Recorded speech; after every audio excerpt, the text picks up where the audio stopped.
All right, guys. So I've been wanting to do this for a while now. I haven't done it since they lost.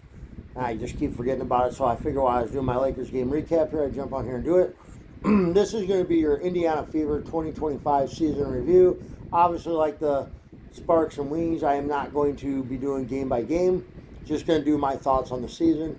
Now for the Fever, this is just going to be a short and sweet one because, not much to talk about here, really, because they had a pretty decent season.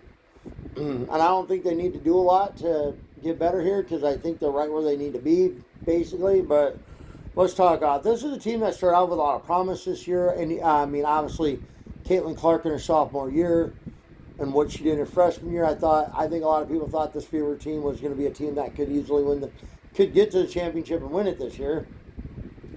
But that clearly wasn't the case. So let's just jump right into it. Season started off fairly good. Caitlin came out, had a few good games. Then she missed a game, missed like 5 games with the groin injury or the ankle injury, and then she came back and injured her groin. She came back and played I think 3 more games after. She missed 5 games with that groin. She missed 3 games because of her ankle or whatever it was, and then she came back and missed 5 games because of her groin. And then she just kept, and then she came back after that. She came back after that injury with the groin where she played the 5 games and then ended up playing a total of 8 games. And then everybody seen that she was struggling. I knew right away, being a sports fan, you can just tell if you're an avid sports fan, you can tell when somebody, whether it's football or basketball, when something's seriously not right with them.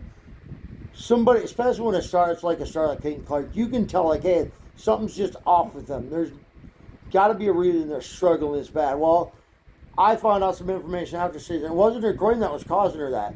That ankle was worse than what we all thought it was. Now, obviously, it's not broken, but because of how bad the ankle was before the season, she just couldn't push off on it like she wanted to. That's why her jump shot was struggling. This team just had... So, yeah, that's why Caitlin struggled. Just the ankle and just couldn't get the push off and the jump. Get her jump shot off like she wanted to. And when you have an ankle like that and you're a 3-point shooter, yeah, it's gonna play havoc and it's gonna cause you to probably play really bad. It's happened to Stephon Curry, it's happened to LeBron, it's happened to Kobe back in the day. It's happened to all the good ones. If you got that ankle that bad that you shouldn't be playing, it's gonna be hard to push off on it. Because when you hit a jump shot, you gotta literally push off of it to jump in the air and shoot your jump shot. But when she went out basically for the rest, I thought that team did really, I thought the Fever did really well.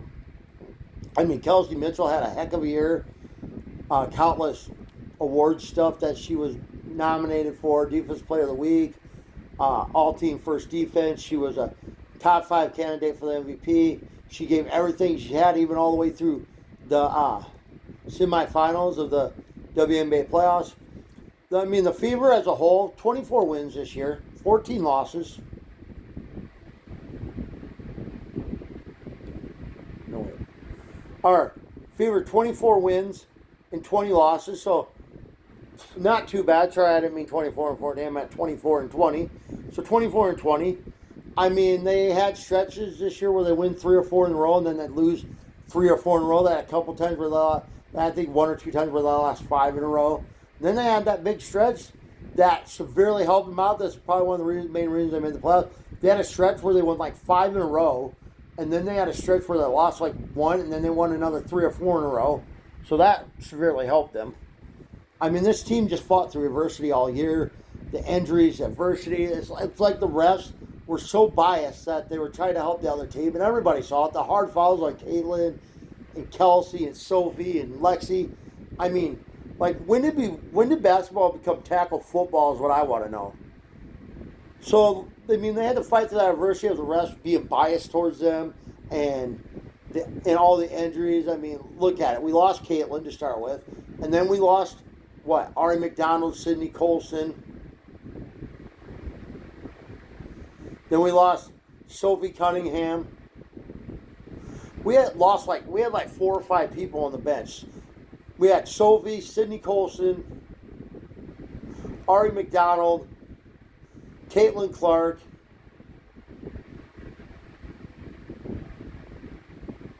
One other one, I can't think of who that was at the moment, but we had like 5 people injured.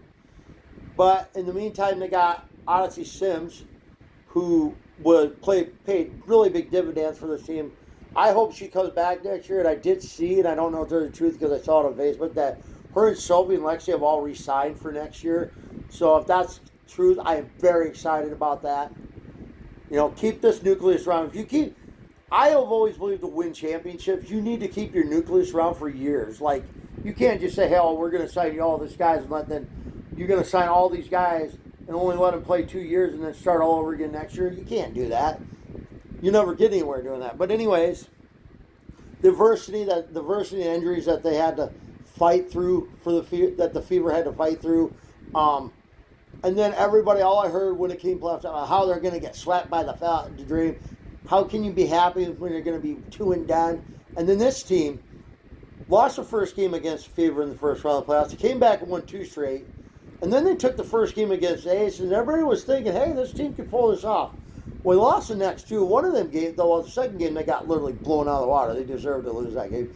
But that third game, they shouldn't have lost that game, guys. They shouldn't have. But once again, the refs had it out for the Fever for whatever reason, and they lost.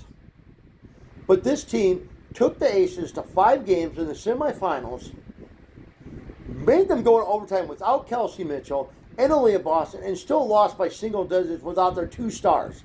That's some incredible feats there, guys. But anyways, as far as the season goes, I mean, like, yeah, it was up and down. They'd win like 3 or 4 in a row, and then they'd lose like 3 in a row. And then they had a couple stretches where they lost 5 in a row. And then they had a stretch where they won 4 in a row, where they won 5 in a row, and then they lost like 2 in a row. And then they had that stretch where they won 4 in a row, and then lost 1, then they won. Then they had another stretch where they won 4 in a row. So this team was very good this year, I believe. Now, I know a lot of people, I see this guy on Facebook always say how the Fever is so much better without Caitlin Clark. Well, I have to debunk that theory because here's the thing. This is a team that literally had, when Caitlin was still in the lineup, they had 4 losses. I think if Caitlin Clark ain't injured, I think this team would have been at least the number 2 seed in the WNBA playoffs. And I believe this team, had they not had the injuries they had, including Caitlin, I believe this team was going to win the WNBA championship this year. No doubt in my mind. But as far as the season goes, I'm going to give, if I had to grade their season like A, B, C, D, like an A, B, a C, a D, or an F, I give them a B. I'm going to give them an A- because they went all the way to the semifinals, and they put up a fight. They took the Aces to 5 games. They took them to overtime. They had a heck of a season here. So overall, great season, up and down. You know, the adversity, the injuries they had to fight through, and they just kept fighting and fighting. They showed the heart of a champion.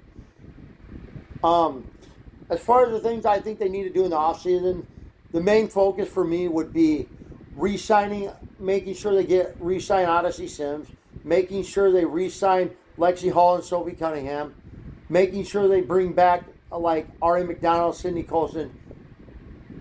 So basically for me in the offseason, the chores, obviously, I don't know what Aaliyah Boston and Kelsey Mitchell's and Caitlin's contract. Obviously, Caitlin's only in her sophomore year, so she's probably got a couple of years on her contract. I'm sure that Kelsey and Aaliyah have time left on their contract, so I don't think they're going nowhere. So the biggest thing for me in the offseason for the Fever, obviously, would be being that we know for sure that Aaliyah Boston, Kelsey Mitchell, and Caitlin Clark will be back on this Fever team next year. Biggest thing for me is making sure we bring back most of our bench people, like making sure we get Ari McDonald back, Odyssey Sims back, Lexi Hall and Sophie Cunningham, and Sydney Colson on top of it. These are your nucleus right there. You keep these guys together, I believe they will win a championship. And as far as the draft goes, I don't know too many of the draft order they're going to draft, but maybe go get you a top name in the draft. Maybe trade some draft picks and get a star next year from one of the other teams. Just get a couple of big names to go along with Caitlin and Kelsey. But yeah, with that being said, that is your Fever 2025 season recap, guys.